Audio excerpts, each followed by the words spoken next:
I am Allure, and welcome to the first ever episode of Good Girls Gone Boss. I wanted to start a new series on my channel where I talk about finances, entrepreneurship, financial independence, and so much more. Anyone who knows me knows how passionate I am about money management and obtaining wealth. Plus, my educational background is in accounting and finance, so I figured this series is only right. A lot of people like to shy away from talking about finances, but I grew up in a single mother household and watched her hustle and be the original boss babe, take care of 3 kids on her own, and build wealth from literally nothing.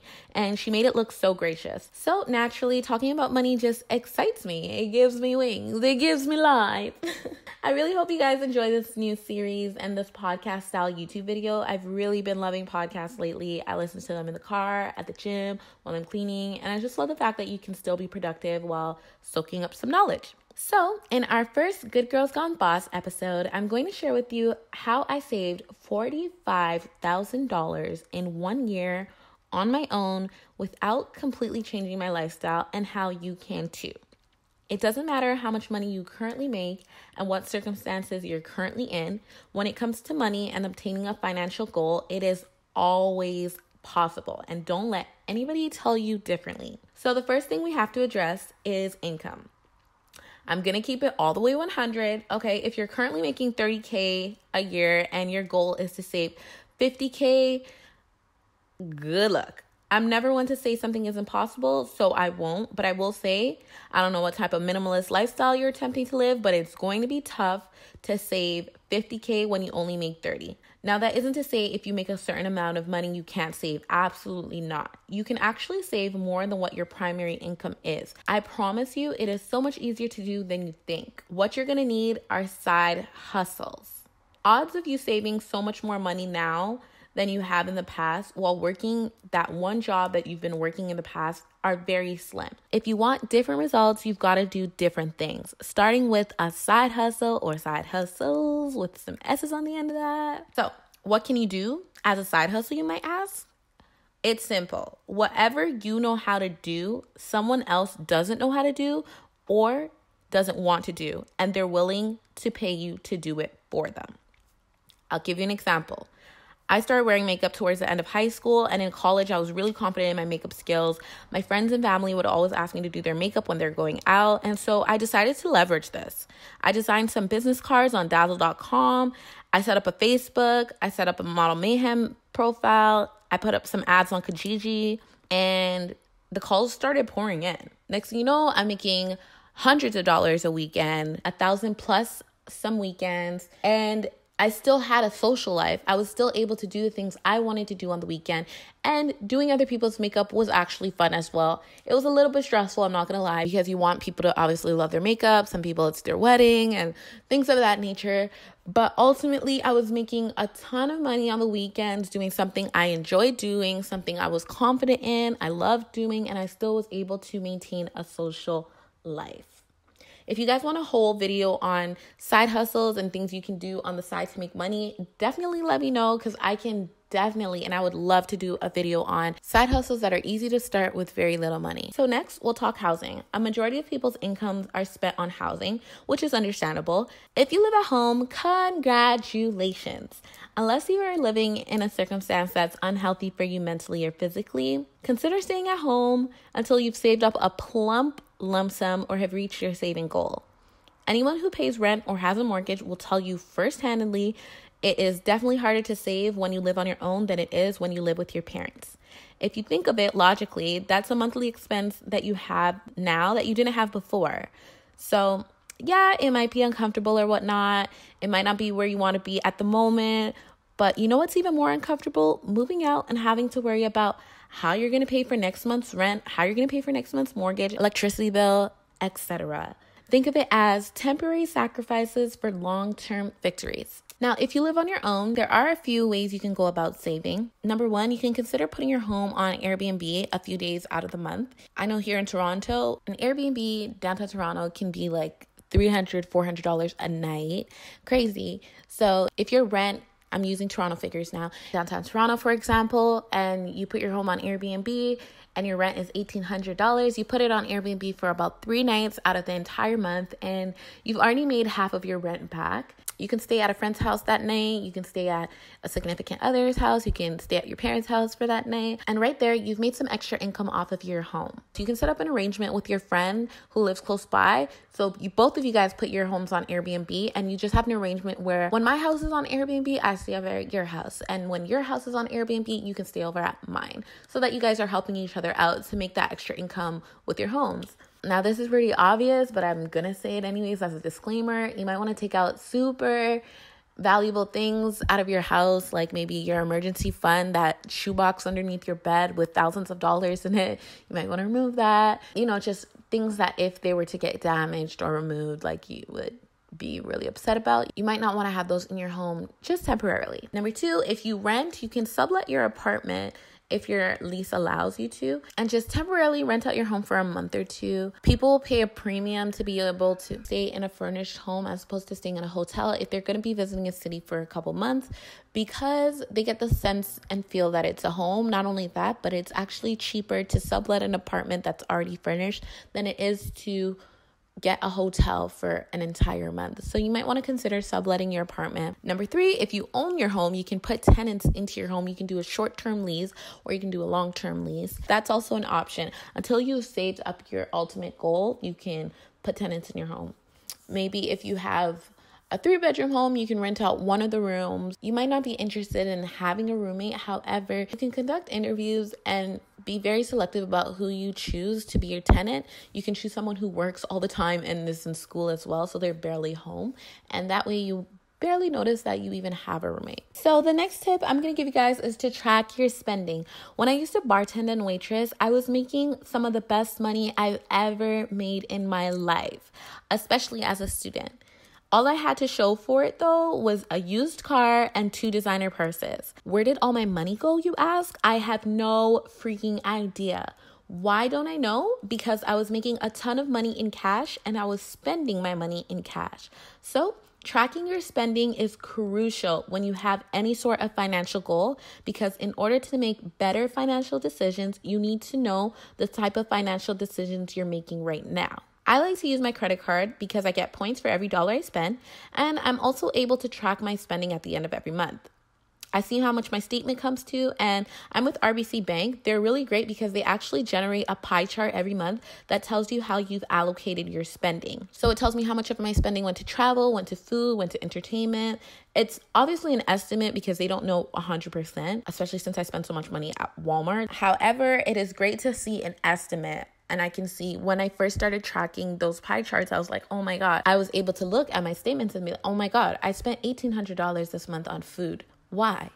What did I eat that was so miraculous that I could spend $1,800 on food?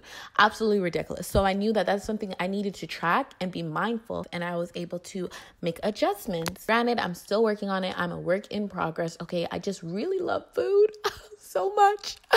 I really love food, and it's hard for me to say no to food.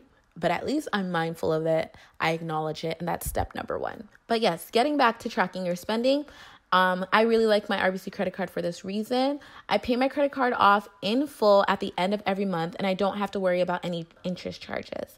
I understand using a credit card isn't the best option for many people because some people have bad spending habits and might spend a lot more than they can pay. Also, some people don't have access to a credit card, might not have good credit. If you're in this circumstance, it is totally okay. I say use your debit card so you have some sort of electronic trail of how you spend your money.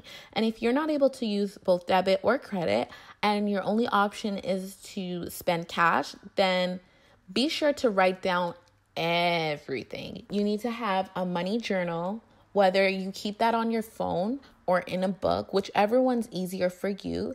I would say maybe download an app. There are a few budget apps available like Mint and Google Keep and Pocket Guard, and those allow you to track your spending. I think your phone is easy to track your spending in because you literally have it everywhere. Track the money that's coming in and track the money that's coming out. If you take away one thing from this at all, it's that it is so crucial, important, and essential for you to track your spending and track your money. So next up, I'm going to talk about partying because the year that I saved $45K, I was a quintessential party girl. I was 21 years old, and I think A lot of people look down upon partying and party girls, but as long as your priorities are in order, you should enjoy your life. You should live your best life.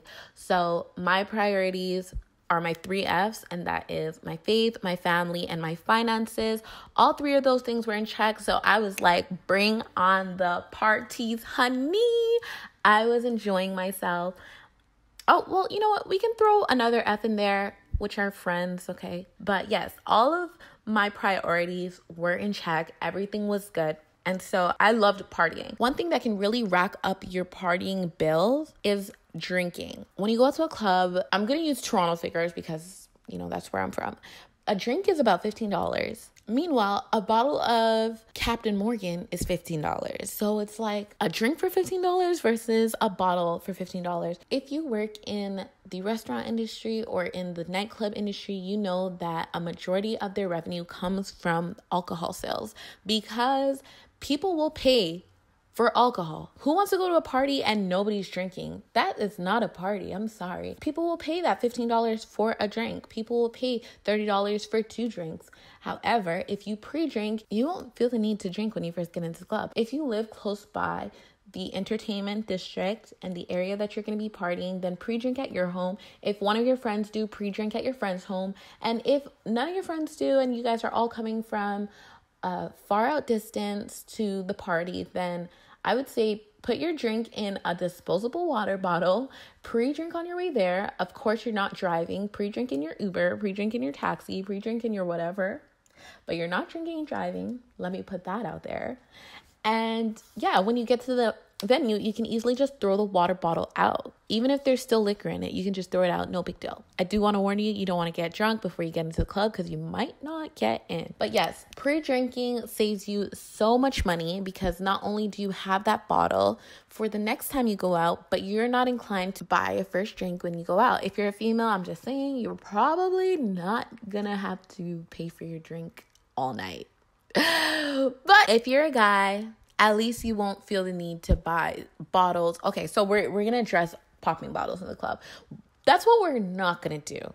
If you have any sense of money management skills, what we're not going to do is buy a whole section of the club, buy bottles at the club. It's not smart. It's not wise. That's just something that you can cut out of your spending habits. If you're the type to pay for bottles or sections at the club, you might want to stop. From a money management standpoint, it's one of the dumbest things you can spend your money on. I'm sorry, but buying bottles in the club is a no-no. And we're just gonna move along from that. Now, restaurants. I'm the type I really love to go out and eat with my friends. I love going to high-end restaurants. I love good company and trying out new places, new foods, just bougie little restaurants. We're talking about lifestyle here. So I would say if you're invited to a restaurant that seems like it's high end and you're trying to manage your money, one thing you can do is look at the menu before you go and have an idea of how much you're going to be spending before you head out. I really wish I could remember where I heard this tip from, but someone had mentioned if you're at a higher end restaurant and everything is just super expensive, order the soup. If main courses are about $60 per plate, $50 per plate, normally the soup in comparison to that would be about $15. That's always an option. If you still want to be at high-end restaurants, you still enjoy being in good company, socialize and network. Speaking of food, one thing that I used to do when I go to the grocery store is number one, I would go to the grocery store hungry. Bad idea. I already knew that was a bad idea, but I used to do this because I didn't know what I wanted to eat when I was hungry. I would go to the grocery store and buy the default grocery list items, your eggs, your bread, your cheese, your ham. And then I'd be at home, I'd be hungry, and I would look at my fridge and be like, I don't want any of this. I'm not craving any of this. So what I would do is I would go to the grocery store, excuse my logic, okay? Pardon my irresponsible logic, but I would actually purposely go to the grocery store hungry so that I knew the next time I was hungry at home and I had a craving, I would actually have something available that I know I would crave. Not the smartest thing to do because I would end up checking out at the grocery store with about a $250 grocery list. Wild, stupid, irresponsible. I would literally go aisle for aisle, walk up and down, and anything that caught my eye, anything that spoke to me and my taste buds, I would throw into the cart. And I would end up checking out with a $200 to $250 grocery bill every single week. Stupid, not logical, not responsible. One thing that really saved me is making a list before I hit the grocery store. It wasn't until I started making grocery lists that I was able to see that, that my bill would be significantly shorter. I kid you not, my grocery bill every month is about $50. That isn't with me even being modest. That is literally me picking up everything that I want. So all that extra stuff that I used to pick up, they were simply excess. Essentially, the tip that I would give to you guys is to create a list before you hit the grocery store. It'll save you time and it'll definitely save you money. You won't be inclined to impulse buy. So I hope those tips were helpful to at least one person. If you like this video, please give it a thumbs up. Subscribe to my channel if you're new.